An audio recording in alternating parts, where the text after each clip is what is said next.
السلام عليكم. في دولة لبنان الشقيقة، جريمة هزت المجتمع اللبناني بالكامل، ووصل فيها التخطيط الشيطاني لأبشع صوره. لكن خلينا فاكرين كويس إن مهما وصل غرور الجاني وافتكر إنه أذكى إخواته، فأكيد غبائه هو اللي هيكشفه في النهاية.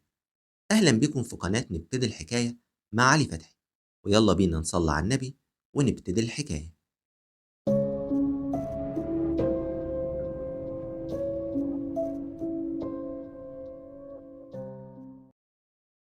حكايتنا أحداثها بتدور سنة 2023 في لبنان، وبالتحديد في محلة البساتين في منطقة العالية.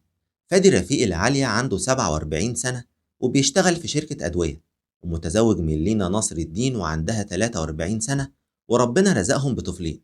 الكبير عنده 13 سنة، والصغير عنده 11 سنة.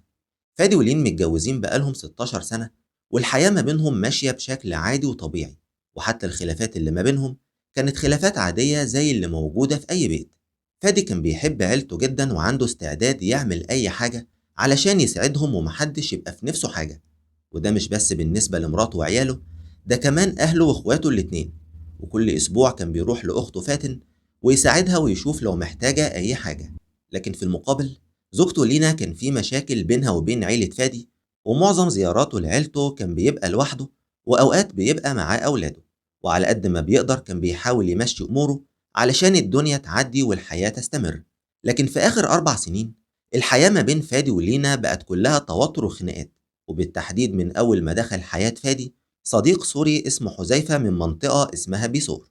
فادي اعتبر حذيفة أخ وصديق ليه ودخله بيته، ودي كانت أكبر غلطة ارتكبها فادي، لأنه تقريبا كل الناس كانت عارفة إن في حاجة مش طبيعية بين حذيفة ولينا، لكن محدش اتجرأ إنه يقول لفادي أو حتى يلمح له بحاجة زي دي. بس مع مرور الوقت، فادي من نفسه بدأ يحس بالحكاية دي، وبالتحديد مع التغيير المفاجئ اللي حصل لمراته. بقت عصبية زيادة عن اللزوم وعلى طول بتتخانق معاه على أتفه الأسباب، ووصل الأمر إنها بقت تطلب منه الطلاق. فادي كان مطول باله على موضوع الطلاق علشان خاطر عياله وعلشان مش عايز البيت يتخرب. وبعد ما عرف إن صاحبه اللي دخله بيته هو السبب في كل ده، فضل ورا مراته لينا علشان يخليها تقطع علاقتها بيه، وهو كمان قطع علاقته بيه نهائي، في محاولة منه إن مراته تتعدل وترجع عن فكرة الطلاق اللي في دماغها. لكن لينا للأسف كانت مصممة على الطلاق، وهنا خلاص فادي يئس منها وقرر أخيرا إنه يطلقها. بس علشان ينفذ لها اللي هي عايزاه، طلب منها تتنازل عن كل حقوقها. لكن لينا طبعا ما عجبهاش الكلام ده، وقررت إنها هتنهي العلاقة بينها وبين فادي، بس بطريقتها. فادي في الوقت اللي بدأ فيه إجراءات الطلاق كان لسه عنده استعداد إنه يحافظ على بيته وينسى اللي حصل، ويصلح علاقته مع لينا علشان خاطر عياله. وهنا بقى لينا استغلت الفرصة، بس أبشع استغلال. فادي في الفترة دي كان سايب البيت لمراته وعياله، وبيروح لهم مرة أو مرتين في الأسبوع علشان يشوف ولاده، وباقي الوقت كان بيبات عند أخته فاتن. لحد ما بنوصل ليوم 20 أغسطس سنة 2023، اليوم اللي لينا بدأت تنفذ فيه خطتها. في اليوم ده لينا اتصلت بفادي وهو قاعد مع عيلته، وطلبت منه يسامحها وينسى اللي فات، وقالت له إنها خلاص هتتغير وهتبدأ معاه حياة جديدة. وفي آخر المكالمة طلبت منه يروح لها البيت علشان يقعدوا يتفاهموا، وبالمرة يتغدوا مع بعض، وهتعمل له الأكلة اللي بيحبها وهي الملوخية. وفعلا فادي راح على نياته، وأول ما وصل استقبلته لينا بابتسامة على غير العادة، وقعدوا يتكلموا مع بعض شوية، وبعد كده قدمت له الملوخية اللي بيحبها، بس المرة دي كانت ملوخية بالسم. فادي بعد الأكل بدأ يحس بألم شديد في معدته، ووقتها لينا قالت له يدخل يرتاح شوية على السرير.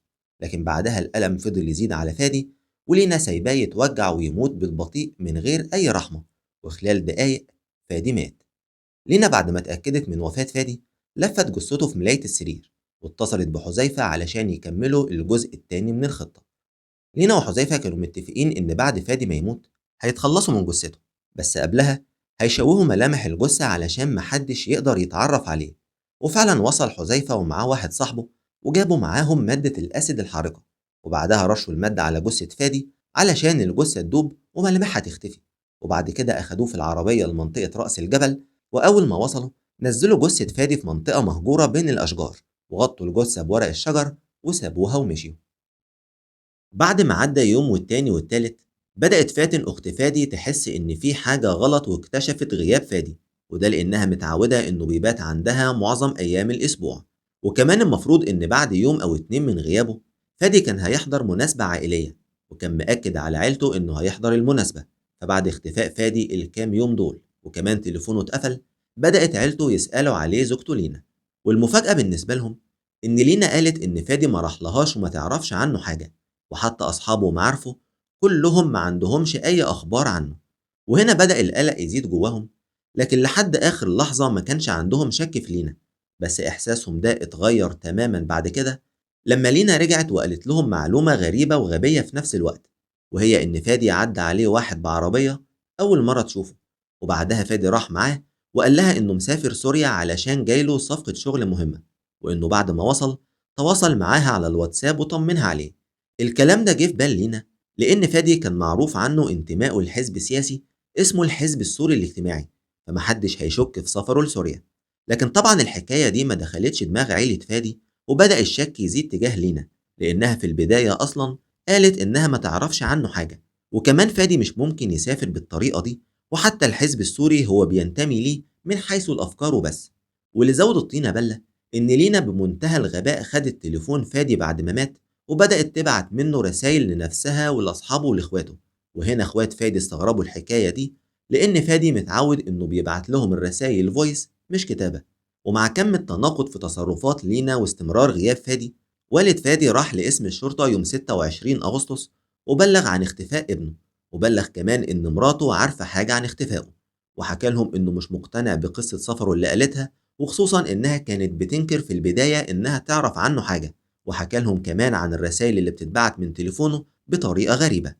الشرطة أول حاجة عملتها إنهم اتأكدوا الأول من موضوع سفر فادي، واتضح في النهاية إنه ما خرجش أصلا من لبنان. وتاني حاجة الشرطة عملتها إنهم بدأوا في تتبع تليفون فادي، واتضح إن تليفونه كان موجود من يوم 20 ل 26 في منطقة البساتين اللي هي عنوان بيته. وهنا خلاص الشرطة اتأكدت إن لينا ورا اختفاء فادي، وعلى طول اتحركوا لبيت لينا وبدأوا في تفتيش البيت. في البداية لاحظوا إن في حاجة محروقة جوه سور البيت، ومن خلال المعاينة اتضح إنها ملاية سرير. وجوه البيت استخدموا مادة بتكشف لو في آثار دم ولا لأ، وفعلا بعد استخدام المادة لقوا آثار دم في البيت، وعلى طول تم القبض على لينا. في البداية فضلت تنكر إن ليها علاقة بأي حاجة وامتنعت خالص عن الكلام. لكن في يوم 10 سبتمبر مجموعة من الشباب كانوا بيتمشوا بالقرب من مكان الجثة، ووقتها شموا ريحة غريبة، ولما قربوا منها اكتشفوا جثة فادي، وعلى طول بلغوا الشرطة. بعد اكتشاف جثة فادي لينا خلاص انهارت واعترفت بكل حاجة. لكن خلال الفترة دي كان قدر حذيفة إنه يهرب بره لبنان، وبعدها تواصلت الجهات المختصة اللبنانية مع السورية وتم القبض عليه. عيلة فادي كانوا مصدومين من اللي حصل له لأنه فعلا ما يستاهلش يحصل فيه كده. وفي 17 سبتمبر تم دفن جثة فادي وسط حالة انهيار وحزن من كل اللي يعرفوه. الجريمة من كتر ما اتشهرت في لبنان، الناس أطلقوا على لينا اسم بنت الشيطان، لأنها واحدة باعت حياتها من أول ما خانت جوزها لحد ما قررت تتخلص منه بطريقة بشعة. ومش بس كده، دي كمان يتمت ولادها اللي محدش يعرف هم كانوا فين وقت وقوع الجريمة، وأتمنى يكونوا ما شافوش أمهم وهي بتقتل أبوهم وبتنقل جثته برا البيت. عيلة فادي طلعوا في برامج كتير وطالبوا بتطبيق أقصى عقوبة على لينا، لكن لأن حكم الإعدام موقوف في لبنان ومعرفش ليه الصراحة، لينا اتحكم عليها بالمؤبد. القضية دي بخلاف القسوة والبشاعة اللي فيها، إلا إنها استفزتني جدا الصراحة. يعني خنتي جوزك مع صاحبه اللي لسه هنجيله دلوقتي، وبالرغم من كده لحد آخر لحظة جوزك كان عنده استعداد ينسى اللي فات ويبدأ معاكي من جديد بعد ما كان خلاص هيطلقك. لكن علشان طماعة وعايزة تاخدي كل حاجة، فبمنتهى الحقارة والخسة اتخلصتي منه انت وعشيقك. أما بقى صاحبنا الأمور اللي خان صاحبه وما صانش حرمة بيته، فده ما يستحقش كلمة راجل من الأساس. لكن أهم حاجة لازم نوضح إن النماذج اللي زي لينا وحذيفة وغيرهم، فدول نماذج شخصية بيمثلوا نفسهم وبس، وملهمش علاقة بالمجتمع اللي خارجين منه واللي أكيد بيكون رافض أفعالهم دي.